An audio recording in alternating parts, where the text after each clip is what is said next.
मित्रों नमस्कार, मैं जितेंद्र कुमार और आप देख रहे हैं आध्यात्मिक दुनिया चैनल में आप सभी का स्वागत है। मित्रों, आज हम कुछ टॉपिक पर चर्चा करने वाले हैं जो माता काली और भगवान श्री कृष्ण को लेकर है। और आप सभी हमारे साथ बने रहिए, पूरी वीडियो देखिए तभी समझ में आएगा। बहुत अच्छी टॉपिक पे बात करने वाले हैं। यह एक ऐसा अनुभव है जो आपने अपने जीवन में बहुत गहनतम अध्ययन से पाएंगे। माता काली और भगवान श्री कृष्ण का ऐसा समन्वय जो आपने शायद नहीं पढ़ा होगा या तो पढ़ा होगा, उसका अनुभव आपने नहीं किया होगा। माता काली केवल एक देवी नहीं, वह अनंत चैतन्य की चेतना है।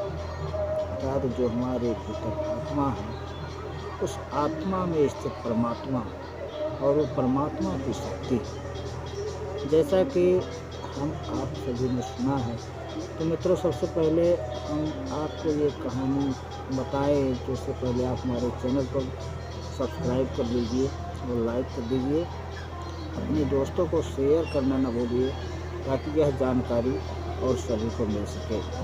और आने वाले समय में हम एक से एक अच्छी से अच्छी टॉपिक पर बात करेंगे, चर्चा करेंगे और कुछ भविष्य की भी चर्चा करेंगे जो माँ आदि शक्ति के द्वारा मुझे संकेत प्राप्त होते हैं, मैं वह आप सभी के बीच में शेयर करूँगा। तो दोस्तों चलिए हम चर्चा शुरू करते हैं। माता काली भगवान शिव को देवी महात्म्य में दुर्गा सप्तशती का एक अध्याय है देवी महात्म्य। उसमें माँ काली भगवान शिव से कहती हैं कि जब कूटनीति विफल हो जाती है, जब दुष्ट दया पर हंसते हैं, तब हे देव मैं स्वयं काल बन जाती हूँ, संहारक बन जाती हूँ। मैं खोपड़ियों की माला पहनती हूँ और शवों पर नृत्य करती हूँ, क्योंकि केवल भय ही समर्पण का पाठ पढ़ा सकता है। कितना बढ़िया बात माता काली भगवान शिव से कह रही हैं। आगे देखिए, शाश्वत नृत्य जहाँ काली और माँ कृष्ण जहाँ काली माँ और कृष्ण एक हो जाते हैं, रहस्यमय बोध के गहनतम कक्षों में प्रत्यक्ष द्वैत के आवरणों से परे एक ऐसा गहन सत्य निहित है जो सामान्य अनुभूति की नींव को हिला देता है। काली माँ और कृष्ण ब्रह्मांड में अलग अलग नृत्य करने वाली दो दिव्य सत्ताएं नहीं, बल्कि एक ही चेतना है जो विनाश और सृजन, भय और प्रेम, अंधकार और प्रकाश की शाश्वत लीला के माध्यम से स्वयं को अभिव्यक्त करती है। जो काली माँ की तलवार के रूप में भरम को चीरती हुई प्रतीत होती हैं, वहीं कृष्ण की बांसुरी जो आत्माओं को उनके शाश्वत रूप की ओर बुलाती हैं। तो मित्रों, आपने देखा होगा भगवान श्री कृष्ण की बांसुरी कितनी मधुर होती थी कि जब वो बांसुरी बजाया करते थे तो गोपियाँ भी दौड़ी दौड़ी चली जाती थी और पशु पक्षी भी दौड़े चले आते थे। कितना मधुर बांसुरी की आवाज़ हुआ करती थी। समय और कालातीतता का विरोधाभास। वृंदावन की वादियों में खेलते हुए शाश्वत बालक कृष्ण और शिव की छाती पर नृत्य करती आदि काली माँ की एक ही मूल सिद्धांत का प्रतिनिधित्व करते हैं, रैखिक समय का अतिक्रमण। कृष्ण की दिव्य लीला लौकिक सीमाओं से परे विद्यमान है।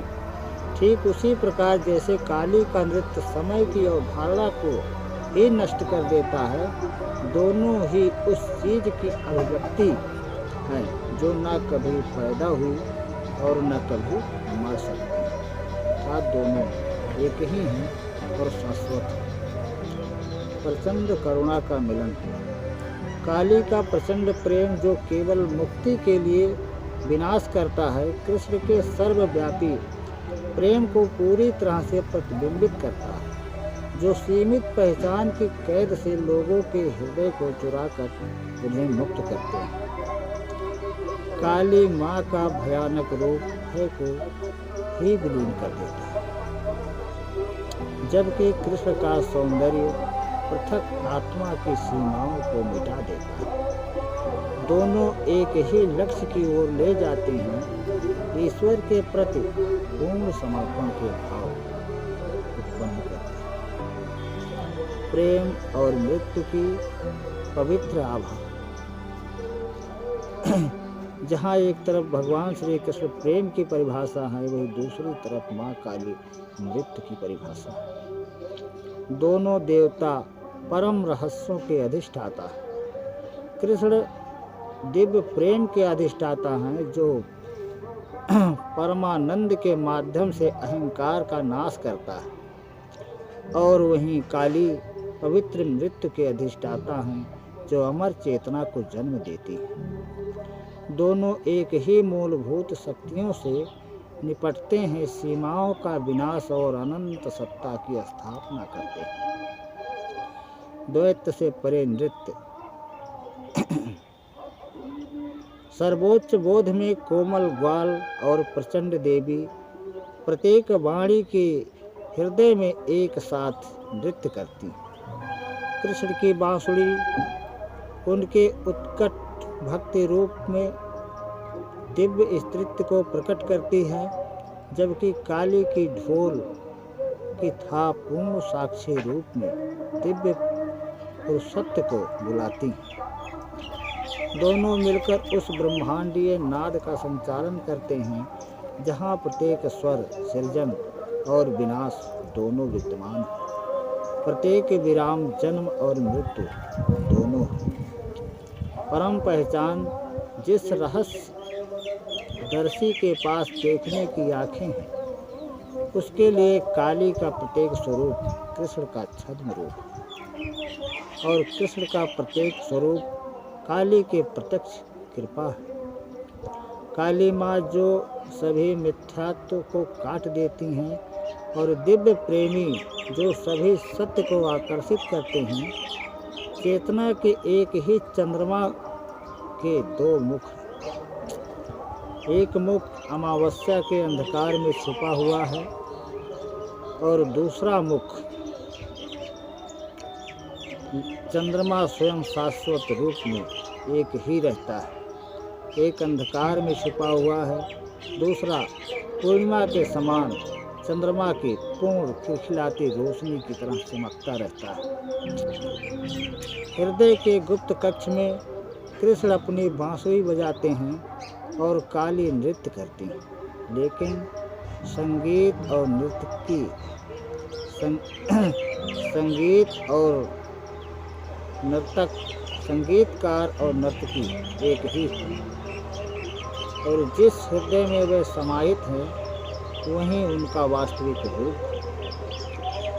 मित्रों, माँ काली, जिनका नाम सुनते ही शत्रु भय से कांप जाता है, जिनकी यथार्थ से संपूर्ण ब्रह्मांड गुंजायमान हो जाता है, वह परम चैतन्य की परम सत्ता है। जैसे हमारा शरीर शिव, और उस शरीर के भीतर बैठी हुई आत्मा जो शरीर का संचालन कर रही है, वह आत्मा शक्ति है।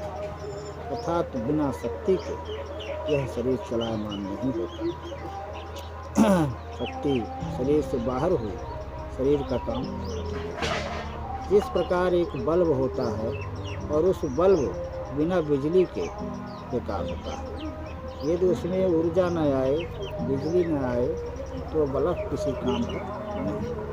तो ठीक उसी प्रकार जिस तरह से एक बिजली का बल्ब होता है, उसी तरह से बल्ब और बिजली का एक समन्वय है, जिसकी वजह से वह बल्ब जलता है। तो बिना बल्ब बिजली के नहीं चल सकता, और बिना बिजली बल्ब भी नहीं चल सकता। इसलिए बिजली और बल्ब दोनों एक ही हैं। उसी प्रकार शक्ति और ईश्वर दोनों एक ही, एक दूसरे से भिन्न नहीं हैं।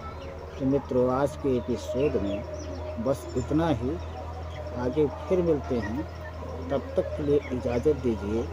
नमस्कार। और आप देखते रहिए हमारे चैनल को, अपने मित्रों को शेयर कीजिए और लाइक तथा सब्सक्राइब करना न भूलिए। हम और भी अच्छे टॉपिक के साथ आपके समक्ष आएंगे और आपको प्रफुल्लित करेंगे। तो दोस्तों, आज इसी के साथ हम आपसे विदा लेते हैं। तब तक के लिए नमस्कार।